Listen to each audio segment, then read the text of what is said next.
first line of defense on your domicile, the place where you're living, is of course your perimeter, your fencing. Now I like biosecurity. Biosecurity in the form of a dog. You can have all the alarm response you want in the living universe, but all they'll ever give you is photos of the guys who took your stuff. So generally, I believe in owning a rather large animal. If you got a dog, make sure it's a dog that would be, you know, a little bit, well, could maybe have a chance of maybe holding off your property a little bit, you know, if that's sort of a concern that you have. I live out here in the sticks. There's a lot of coyotes and strange animals that come wandering out of the bush. Someday, it is possible that a Sasquatch could decide he was going to attack my house, and I would like to make sure that I've got a dog only able to destroy Sasquatch should he attack my house. Of course, your animal should never, ever be trained to attack people, because that would be wrong. But you have your fence, and of course, a little bit of noise is always good. If someone's going to come through here, that's your first line. And if I don't hear that, you got to bear in mind this is going to be a night when you're asleep, well, the dog is going to hear that. And then we go from there. After you've been aroused from your slumber, from your trusty animal, the next thing you want to know is, why the hell are you awake and what's this dog barking about? So the way you figure that out is through optics. And thanks to the readily and cheaply available webcam, you can set one of these little USB bad boys up to give you an outside surveillance picture of your house. You can get pretty advanced with this. You can get an infrared flashlight, little infrared spot, so that nobody can see that you're looking outside the house, and you get a very clear picture. That way, if there is a guy running around, of course he's not going to be running around in the spotlight because he knows that you're going to be able to see him. But if he doesn't know there's an infrared spotlight, you'll have a clear picture if there is actually someone in your yard. And that way you can make an educated and informed decision about what to do next. From the camera, of course, you've got to be able to view what the camera is seeing. Now this, we're getting very close to the most dangerous of male territories, bringing a computer into the bedroom. There's no way your wife is going to let you do this. So what you do is, if you're lucky as a man, you can claim either, like, say, a basement or one room in your house. Now if you're very, very lucky, you'll be able to keep at least one flat vertical surface inside of your bedroom. Now what I've done is, gradually over time, I've piled more and more gizmos on top of the dresser until my wife couldn't really tell what was where, until finally I've stripped it down, and all of a sudden I have a computer which I'm able to sort of hide here. It's rather black. It's good if you just kind of streamline it a bit, keep everything very neat, and then generally the wives don't get too upset. Now from this station here, you'll notice it's not beside my bed. The reason for that is because when you're lying in bed, you don't care. You could watch a mushroom cloud when you wake up out of a slumber, and you'll go back to sleep. If it's serious enough for you to consult what your optics, that means you have to get out of bed and wake yourself up to the point where you walk over here, hit your indication button, and your video should spring to life. From here you can have a number of cameras going up and down the block. Very, very useful for an urban environment, especially if you live in an apartment building where you're 10, 12 floors up. You want to make sure you got a camera on your stairwells, you got a camera outside, so you can see what exactly is going on. As well, any other pertinent data could be fed in here. Remote thermometers, things of that nature, barometric pressure, weather, having a web access. Thanks to the power of wireless technology, you can also make sure that, in case, all of a sudden while you slept, in case bombs go off somewhere, you got to be able to know about this sort of stuff. And that's what this center is all about. It's clean, it's discreet, looks very, very similar. You've got some gear for you to lay out for your daily, encounters, but that is really where you make your decision on whether or not you are going to run. Don't you just hate it when that happens? You're running through a parking lot, you got things to do, and there's one of these large annoying metal gates in the way. What's worse, sure, maybe we could get over it, try to kick out the top bars, but what if you got a car? I mean, really? So the way you circumvent this is quite usually all of these models are very poorly secured. Now, of course, you being an operative will always have your handy-dandy pocket knife with you. 1,000,001 uses for these things, including being a key to the city. A less suave or adept person would try to ram their way through it, but in actuality, all you have to have is a basic fundamental knowledge of how these switches work. Here's your motor, here's your gears, command and control box, and 3 exposed ports. And all those usually do is just control the power flow. So chances are, if you go up to these, take your blade and kind of connect them off and on, you can flash them and the gate goes right up. Now you're able to carry on your merry way. Take your car out, do what you please. But again, this of course has another rule. After you drive your car out, you want to make sure that you wouldn't want to leave this parking lot unsecure to allow, less informed people access out of the building. So you come back in and repeat the same action. Takes a little practice.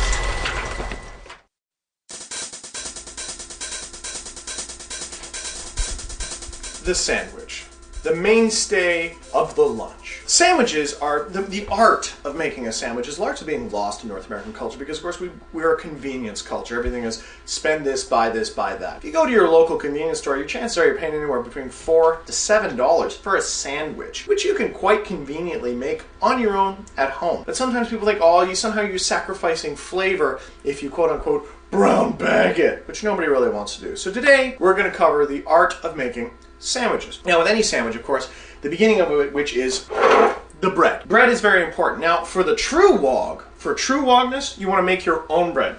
Bread makers run anywhere from about $100 to $150 for a halfway decent one. 3 hours later, you've got your own bread where you've been able to control all the ingredients. So therefore, you can make some pretty cool, pretty rich bread. Whenever I make sandwiches, I don't just make a sandwich. I make a bunch of sandwiches. Your bread should be, well, should be soft. Should be the kind of bread that you want to be able to eat it straight. You don't want to buy crappy bread. There's nothing worse than the bread that's just like floaty air. You want to make sure you got like some multi-grain bread or some bread that's kind of like, bread should be enjoyable. You should enjoy your bread. Go down, try some different kinds of bread, spend a couple dollars on a good loaf of bread. Why not? Makes having sandwiches, and again, the name of the game being substitution, where you don't have to buy your lunch. You want to enjoy your lunch. Look forward to it. Yeah, I made that lunch and I got that really cool bread. This is where things start going wrong. After the bread, people start screwing it up. They start putting butter on the bread afterwards. This is wrong. Okay, you put butter on toast. You don't put butter on bread. That's retarded. So the next step is the mayonnaise, the single most popular sauce in the world. You have two choices in mayonnaise. You can either go with a mayonnaise, which I'm not going to give a brand name here. Mayonnaise, generally, you buy the good mayonnaise. If you happen to be a person who eats dead animals, you get the mayonnaise made from aborted chickens. If you can get the good, really good dead baby chicken mayonnaise, that's the way to go. Spend the bucks, get the good dead baby chicken mayonnaise. If you're not so partial to the dead animals, you can pick up some,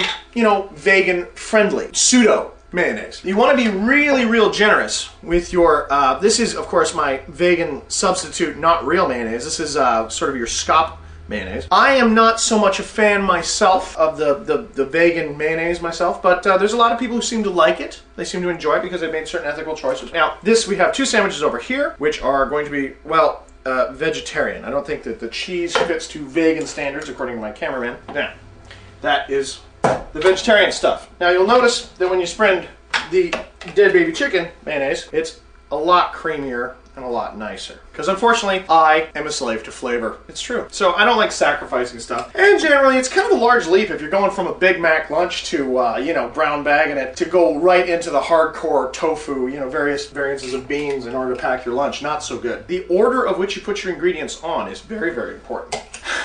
Largely, off the top, I like to make sure that you put your meat or synth meat on afterwards. Now this here is not meat. This is some kind of a tofu variant of meat. Make sure you don't skimp on it if you happen to like the way the stuff tastes. Remember, you gotta like the way all this stuff tastes. If you don't like the way it tastes, you can't eat it. Now I always put the meat down because, especially if you have shredded meat, the mayonnaise or mayonnaise substitute will hold the meat in place. Put your meat on there because that's really where you're gonna be getting your protein from. Any extra, it's always handy to have yourself, a Gerber dog.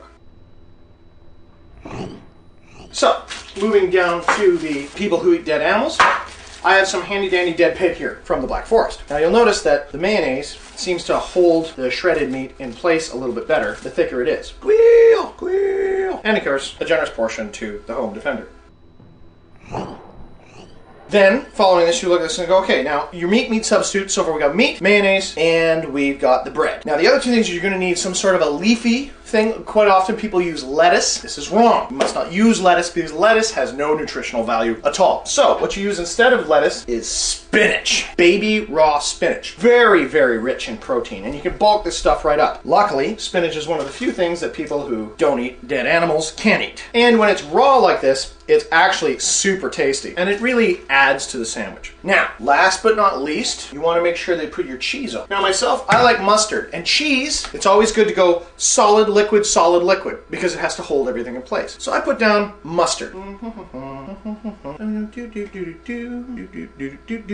So then, after that, you have your vegetarian, not vegan cheese. This looks like cheese, but it's not. It's some weird bean curd substitute that's made to look exactly like cheese and taste nothing like cheese. Load up on the cheese. Cheese is very tasty. For those of us who enjoy eating dead cow pus, we can have our cheese placed on our regular meat. Now, I don't like processed cheese because it's creepy, because it's like plastic. So I try to stay away from it. So once you get your cheese on there, this is largely the basis of your sandwich. Again, this is groundwork. So what we're going to do then is the process of combination. You just flip one over. Oh no, get it! There. You'll eat anything. 2. Sandwiches A and sandwiches B. Now, of course, for your lunch, you're not going to want to just take it as such, so you're going to need a container of some type. The containers themselves are usually plastic. There's a bunch of different variances. You're not nuking it, so as long as it's fairly clean, you're okay. Stuff her in. Hard containers are better than the soft containers because there's nothing worse than a squishy sandwich. The other cardinal rule is you do not pack a sandwich more than 24 hours before you intend to eat it. Packing a sandwich for Monday on a Saturday is a bad idea because the mayonnaise seeps into the bread and everything gets a little bit soggy and it's just not a refreshing experience. But once you get your sandwich together, you just tuck it in the fridge, you're good to go, and you've got a, kind of a sneak preview of what's in store for you the following day. It's a simple art of making sandwiches. You make them all at once, assembly line fashion. It's not a problem. You can make, well, your lunch. You save a boatload of money. You eat healthy food that you enjoy. My name's Sean Kennedy, and I am the fucking man. Being a WOG, you understand you always train for worst case scenario. So upon consultation of your optics, you figure out that, whoa, hey, I'm totally surrounded. There's no hope of me ever getting away. So what you want to make sure is you got to protect your credit card numbers and all your personal data. The best way to do that is to assume that you can't protect your credit card numbers and all your personal data, so you destroy them. Now what I use Derek's boot and nuke.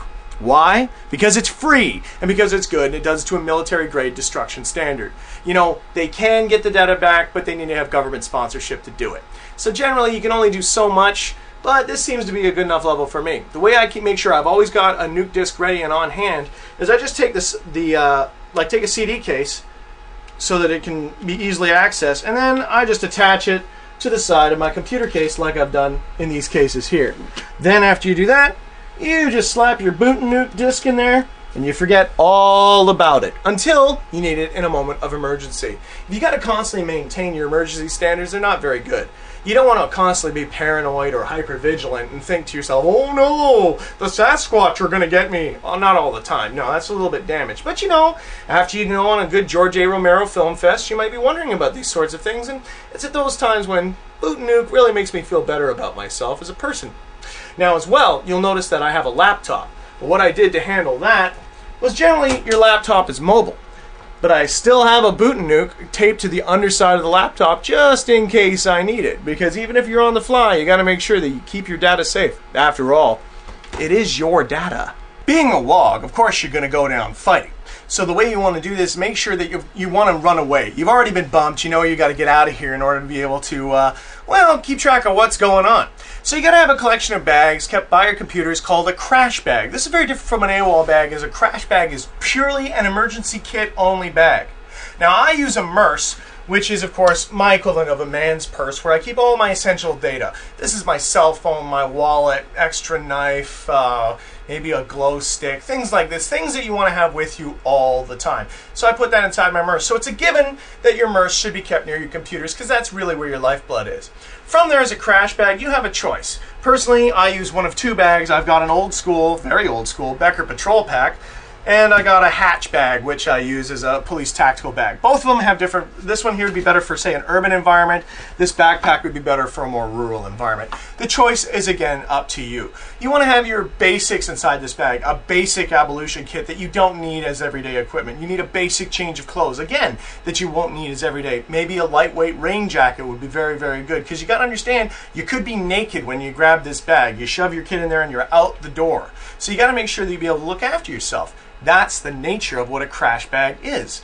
From there, it's all a matter of seeing how quickly you can get all of your data handled and get out your door. That's the drill. That's what you have to get to be second nature.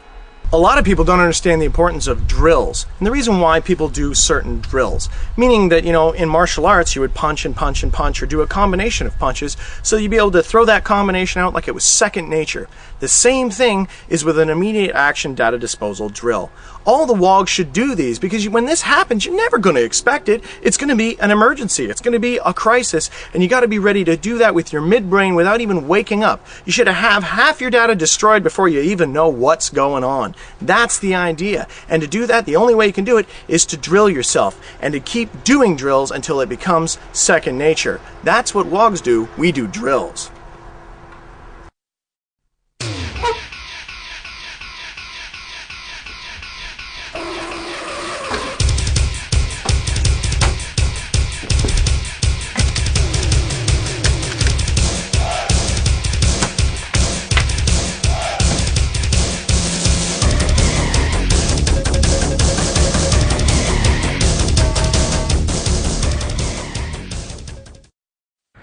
Hi, I'm an accountant. It's my job to hide money. You should give me your money so that I can hide it, so that way the government can't get it. The government wants to use their power to keep the majority of the people from the minority of the people's stuff. And through people like me, you can hide your money. I don't take it, I just hide it, so no one can ever get your money and no one will ever take your money away from you. That's my job as an accountant. I make it sure that nobody can keep track of your money because I cook the books.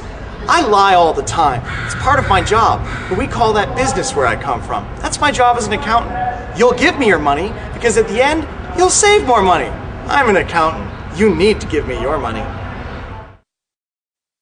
One thing is for certain, and that is that there's a lot of crazy stuff flying through the air. It doesn't matter who's responsible for it, but what does matter is that there's a lot of different material that we can't see that is being broadcast through the air. Now, it's true that maybe some of it out there is mind control. Maybe that is happening. Maybe there's some satellites pumping down mind control waves. Certainly there's a lot of attention being drawn to chemtrails. There's a lot of this kind of, drugs in our food. It's not unbelievable to think that there could be mind control waves out there in the world, be it from aliens, be it from the Bilderberg group, be it from any possible source. There is a reason that these electromagnetic frequencies, electronic noise, could be affecting the way your brain works. Your brain is really an electrochemical reaction, and you can't say that all this microwave radiation flying around in the air. Take a static radio sometime, just in like an AM radio, put it to a dead channel, walk around your house with the antenna. Let me show you how this works. You take any radio, this is a shortwave radio made by somebody. This is a crank model, which I advise everyone get. So what you can do is you set this radio so that it's not actually on any particular station. So you just kind of crank it up here. So you got lots of static there. Make sure you turn it up good and loud, and then you can walk around your house and you can actually look for areas where electromagnetic frequencies are present. One of the best places to do this is with a microwave oven. If you want to see if it's working, all you got to do is just turn on your microwave. Don't start. Let it go for a couple of seconds, and all you gotta do, whoa.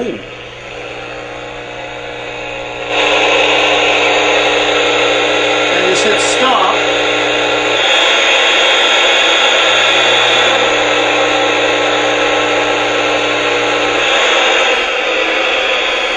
So obviously, they would say that the microwaves seal in all the radio waves and stuff like that, where quite clearly they do not. This is another way to tell if you think that you might be getting broadcast or something's coming into you. An AM radio with the antenna set to no station, you can pick up all sorts of electromagnetic noise that's in the air. And it doesn't really matter if you know what the noise is. The fact is that there's electromagnetic pollution being broadcast through your house. So how do you get around this? How do you make sure that this doesn't affect the way that you think? There's only one way to make absolutely certain that you're going to cut down all of the electromagnetic noise that could be affecting the way your mind works. And that way, of course, is to shield your mind. But how do we do this? It's all really sloppy to take tinfoil and slap it on your head and be walking around. Furthermore, other people who are members of the sane will not understand what you're doing, and furthermore, you could be ridiculed for it. As a matter of fact, they could lock you up for it. So you might want to be careful with that. Things being all WOG, we want to be covert. We want to make sure that no one really knows that we know what they don't know, and we know what's going on. So the best way to do that is to be able to conceal your mind shield a little bit. In this particular segment, we're going to talk about making your very own WOG shield for any possible application. The easiest model to make it with, once again, is the boonie hat, the most superior hat made by man. You'll notice the way the boonie hats are designed is that they generally have these little packets here. You've got your two breathing holes up at the top here to let your heat vent out the top of your head. And on the inside, you've got your map case of the inside of the hat, which no one ever uses, but that's actually what it's for. It's actually a map case pocket in the top of the hat, which works as a liner. You've got your retention band here, which the way this is to be correctly worn is not around the neck.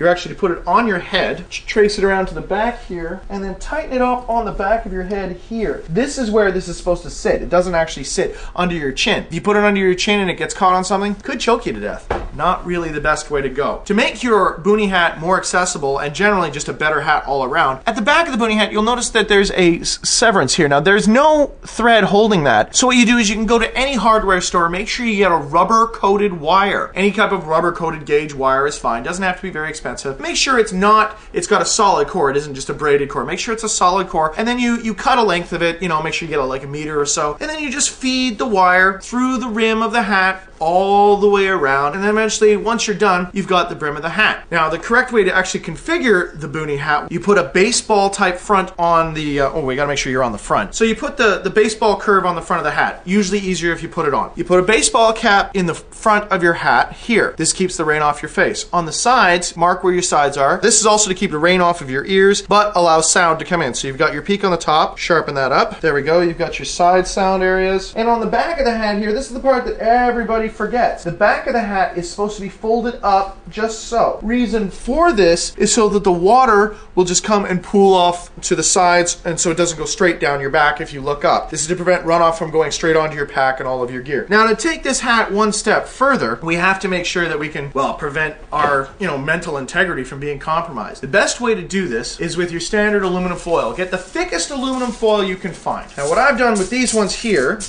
is you take them and you fold them into roughly about the width of the height of the hat. So we take one and you fold it over. Don't cut it, fold it over.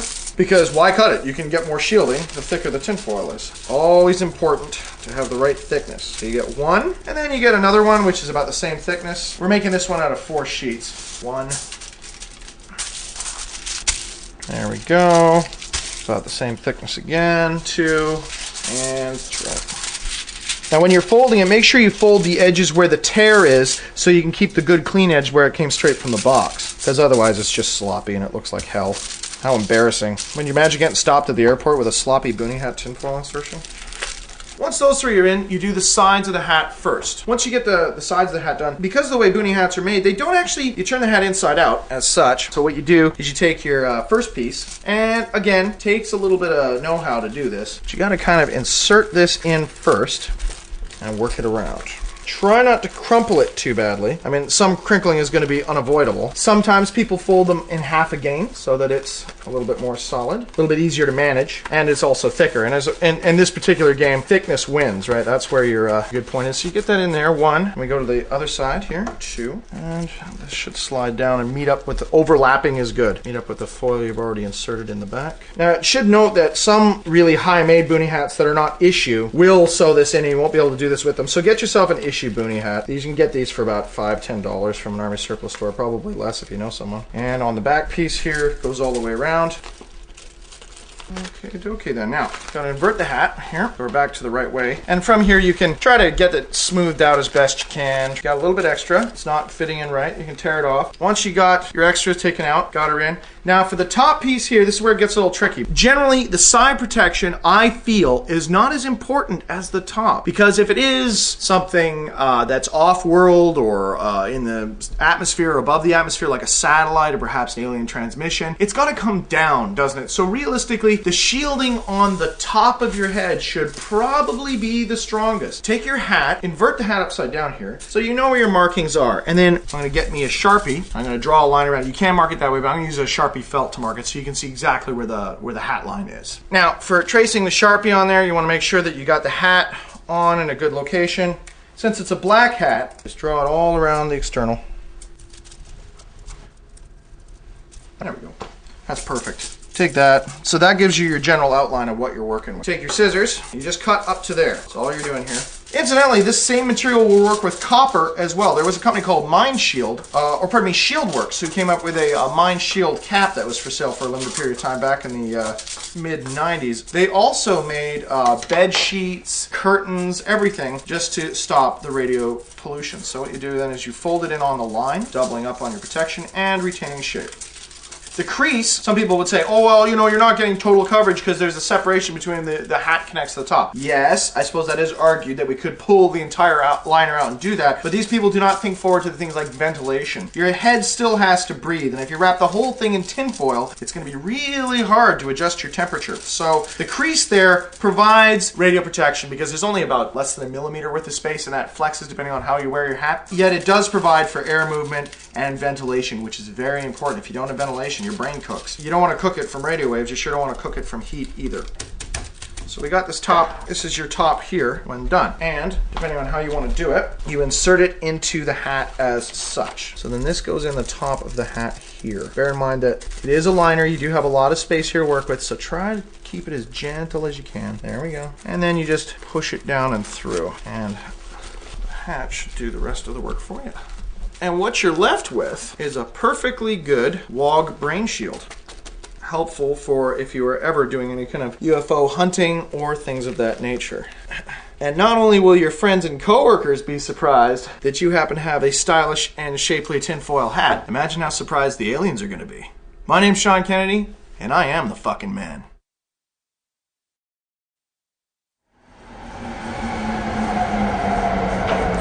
When I was a young man, I was taking this SkyTrain here, and this wasn't a parking lot at that time. It's just a construction site.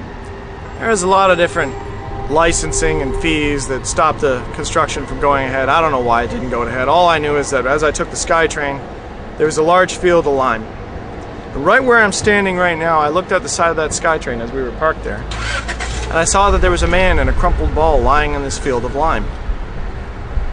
And it was at rush hour when I saw him.